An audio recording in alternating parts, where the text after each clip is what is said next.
Hi there. Thanks for tuning in. Today, we're going to be analyzing and doing evaluation of Arc Document Solutions. It's a company that I recently found, and I found doing an analysis of it very interesting. So let's get started then. So, who is Arc Document Solutions? Basically, they do digital printing. They essentially do very large prints, and they do it a lot for these larger companies. You can see an example of the companies they partner with over here on the right. And there will be more examples later. But essentially, yeah, most of what they do is digital printing as well as doing on site printing, especially with equipment that they own and lease to other companies. So in Arc software or Arc owned printers that employees or students or whatever pay for. If you're a student at a college, for example, and you have to pay to print documents, maybe one of those printers is owned by Arc and they're making a little bit of margins from that.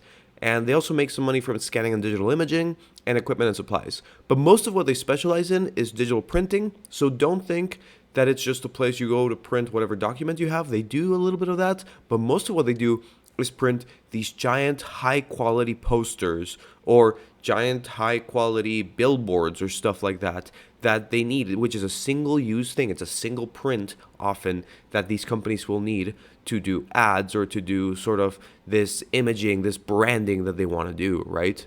So here's a mix of who they work for. They work for a lot of large companies in a certain mix of sectors. Most of their clients are based in the construction and operations sector, about 31% per the 10K. However, there is a healthy mix here of everything they do. And you can see, for example, here on the right, you can see an example of something that they would print, right? Well, let's talk about cash flows. It's actually really cool when a company includes cash flows in their investor presentation, which is the case here, or in their 10Ks, because it shows that they actually care about these. And cash flows from 21 to 22 actually went up. Free cash flow went down. However, considering the debt payments, which we're going to talk about in a little bit, it would have actually gone up when adjusted for these debt payments. And this is important.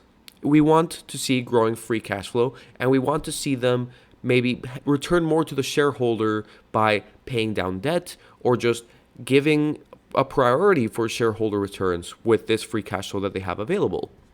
So going forward, they expect to have capital expenditures of 6 to 8 million. This will come in later, mostly because we're going to be calculating the value of this based on the free cash flow in the future. So we'll use this future capital expenditures in 2023 to predict free cash flow. And they will have new finance leases and more equipment needs. So yeah, they are at the end of the day a large overhead company. Printers are cheap, and that should reflect in the margins to some extent, right? So their sales have actually decreased. I think it's a little deceiving here on the very right where it says from 21 to 22 everything has gotten better, because reality is it hasn't. I want you to look at the larger picture rather than this sort of very short time frame. From 2018 or even 2019 to 2022, sales have decreased. Gross profit has decreased.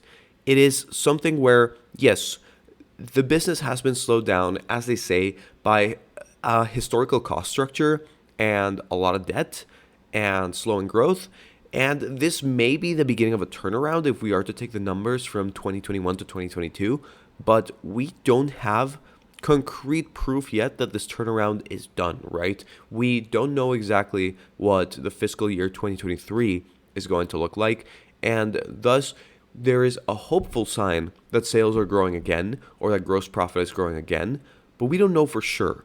And we do know, if you sort of think of it intuitively, that the printing business or the digital printing business is one that is probably not growing dramatically, right? Especially because a lot of advertising is now digital. It's not going to go away completely. I feel like a lot of digital imaging is always going to be there, but will it grow? Well, I don't know. It's hard to calculate by exactly how much it will grow, as opposed to sort of the video game sector or the mobile phone sector, where we know it's going to keep growing at least for a while now.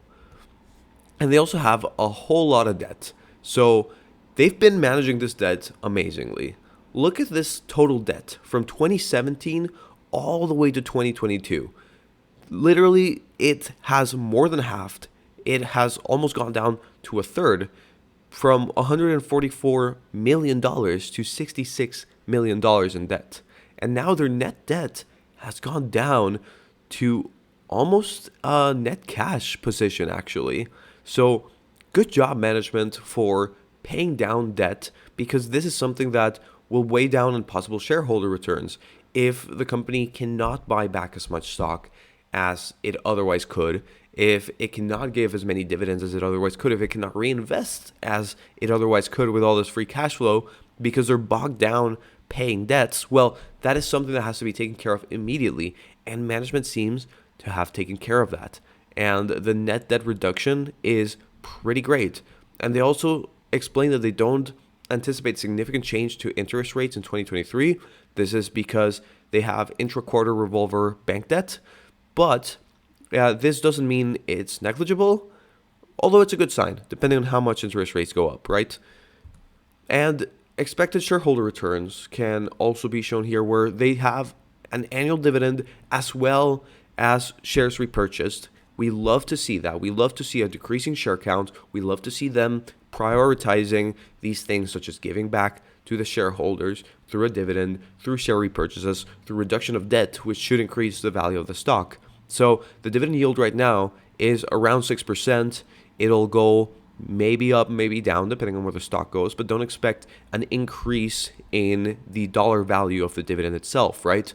But regardless, it is cool that management is giving back to the shareholders. Now, let's talk about cash flows here. So free cash flow to equity has been surprisingly stable despite the declining margins. However, I'm going to predict a lower number here due to higher capital expenditures and let's call it some uncertainty value, right? We don't know where the world economy is headed now. We don't know where the digital printing market specifically is headed now. So I'm going to be a little mean for my 2023 calculations. We'll see that free cash flow to equity was usually in the high 30s to low 40s range in terms of millions of dollars. And I'm going to be very mean here and say that its cash flow from operations is going to be $30 million and its capital expenditures is going to be the upper range there of that $6 to $8 million that they said was going to be the case for next year. So I'm going to give them a free cash flow to equity of $22 million, right? And I'm not going to include the debt repayments here because they have to decide what to do after that. And to be fair, less of the free cash flow is bogged down at this point by the debt repayments. Before, they needed to dedicate a lot of that free cash flow to repaying debt. Now, not so much. So I'm going to leave that out of this calculation, but basically what should be available to them to use should be around 22 million, let's say, to be very mean to them. And I'm going to use this to create a discounted cash flow model using the free cash flow to equity. I'm going to do it with an 11% required rate of return and a 0% perpetual growth rate. We're going to assume this company is just not going to grow for perpetuity. It's going to stay right about the same. So I'm going to give it that haircut for 2023. Then I'm going to increase it back up for 2024 and then have it do a slow, steady decline of 2% for 2025 and 2026 in terms of free cash flows, right? So with that, plugging in those numbers into the discounted cash flow model and dividing it by the number of shares, I get a fair value of $5.27. However, when we account for the net debt that they have, which is not that much at this point, if we had done this a year ago, it would be a lot more. Well, that brings the fair value down to $4.95 US with net debt included. Now, we also need a margin of safety here. Declining revenue and a turnaround that has started but is not yet a done deal requires a certain margin of safety and degree of maybe cautious optimism or healthy skepticism. So the declining debt and share count do reduce risk, right? The fact that they're giving back to shareholders or they're actively doing things that are going to increase the intrinsic value of the stock is pretty great. So I'm going to say a 25% margin of safety is reasonable. However, you could argue that because they have a lot of fixed costs, this should be even higher. That is up to you. I'm going to do 25% for these demonstration purposes. And if we do that, if we plug in that $4.95 fair value that we got from our discounted cash flow after debt and multiplied by 0.75, we would get $3.71, which is the price we would be willing to pay under in order to acquire the stock with a margin of safety to account for any possible errors in this calculation that I've presented. Now, where are the shares right now? You will see that they're trading at $3.19, and there's some variance in the price of the stock. It has gone down to almost a $2 range. It has gone up to almost a $4 range. So there will be points where it'll make sense to buy it and points where it won't. It just depends on where the stock is nowadays. Right now, based on this calculation, it seems undervalued, right? If the fair value after the margin of safety is $3.71, and this is at $3.19, well, this could be an interesting opportunity to look at, right? But let's present two scenarios here. One scenario is talking about the fundamental strength of this company. If revenue declines can turn around or slow down, the returns for shareholders can be very, very significant, right? Especially because it has a high dividend yield, lower debt, and significant buybacks that represent increasing value. This is essentially what I am talking about in my model, right? If these revenue declines keep going, well, I'm actually in this model showing you a decline in the long term, right, of free cash flows. And even then, I get something undervalued, right? So even if the revenue declines can just slow down a little bit and they can just keep churning out this dividend yield, these share buybacks, and this lowering of debt, then it's very possibly undervalued if my model makes sense.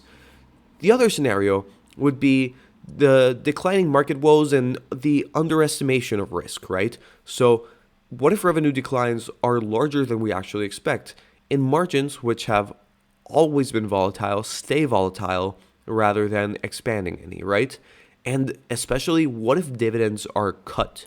That is something where you would have to look at the dividend payout ratio, right? How much of their cash flow are they paying out as dividends? Are the dividends fully covered by the free cash flow? Because a dividend cut could lead to a significant sell-off. That often happens with these companies that give a huge amount of dividends as yield. So this could end up being a value trap if that is the case. However, I will say this balance sheet is really good, or surprisingly good in my eyes, for what I'm seeing, right? We're even in a model where I'm accounting for a significant decrease in free cash flows and revenue, I'm still getting something that is undervalued. So you have to ask yourself, if you are someone who is looking to invest in this stock, is this a turnaround story? Are we looking at a stock that has suffered, a business that has suffered a little bit and now has changed the model, changed how they do things, lowered that debt, and all of a sudden they're seeing revenues increase again and they'll be increasing in the future? Or is this simply not quite a turnaround story, but the story of a stock that is so fundamentally strong that even through declining revenues, it is still undervalued? That is something that only you can answer. And depending on the story, that should also inform the valuation that you personally do. The numbers I have may not be the truth, they probably are not, but I find it very interesting that even through declining revenues and margins, ARK could potentially be an interesting possibility. Now, I certainly hope you got a lot out of this video, and if you have any questions about this valuation, feel free to comment down below. I'll be more than happy to read them. So with that said, I thank you so much for watching, and I hope you have a great rest of your day.